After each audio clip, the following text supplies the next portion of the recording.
আমরা এখন চলে এসেছি দক্ষিণপাড়া জনসেবক সমিতির ক্লাব প্রাঙ্গণে। বিগত বছরের ধারাবাহিকতা বজায় রেখে এই বছরেও তারা এক সপ্তাহব্যাপী সাংস্কৃতিক প্রতিযোগিতা এবং বিচিত্রানুষ্ঠানের আয়োজন করেছে। আমরা সরাসরি কথা বলে নেব ক্লাব সম্পাদক স্নেহাশিস ঘোষের সঙ্গে।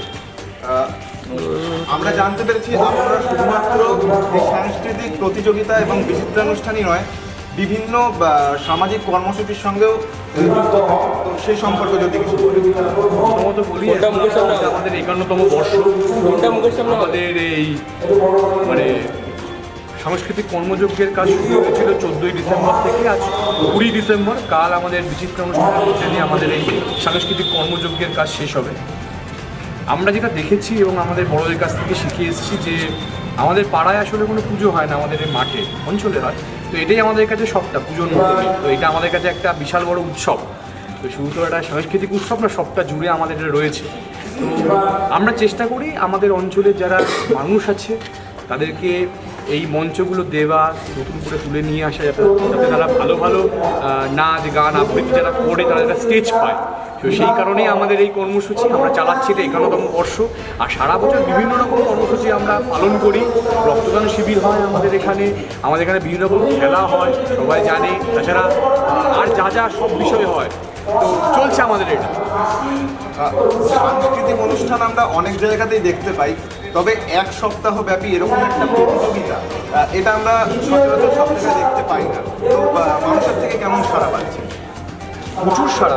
এই যে আমাদের যে এই অনুষ্ঠানটা চলছে 51টা বছর চলছে, কারণ এই অঞ্চলের শুধু মানুষ নয়, আশপাশে যে কোনো অঞ্চল রয়েছে তারাও অত্যন্তভাবে আমাদেরকে সাহায্য করে, ভালোবাসার হাত বাড়িয়ে দেয়। তাই আমরা এইটা চালাতে পারছি। প্রথমত হচ্ছে যে মানুষের সাড়া আপনারা দেখতেই পাচ্ছেন যে কত প্রতিযোগিতা হয়, কত প্রতিযোগিতারা অংশগ্রহণ করেছিল। এত বড় একটা যে কাজ চলছে, যে পুরস্কার বিতরণীর কাজ, সেটা দেখলেই বুঝতে পারবেন যে মানুষ কতটা ভালোবাসে এবং তারা আমাদের এখানে প্রত্যেকটা বছর অংশগ্রহণ করে।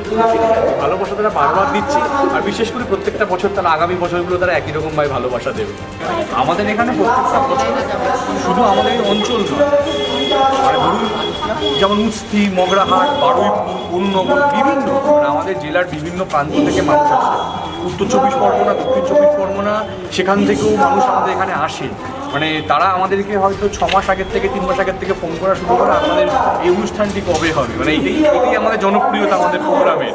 বিভিন্ন অঞ্চলে তারা করে সাংস্কৃতিক অনুষ্ঠান, কিন্তু এই যে কালচারাল প্রোগ্রাম 7 দিনব্যাপী নাচ গান আবৃত্তি আঁকা বিভিন্ন রকম কালচারাল প্রোগ্রাম হয়, সেটা আমরা বুঝতে পারি মানুষের আগ্রহ এবং ভালোবাসা দেখে। ধন্যবাদ।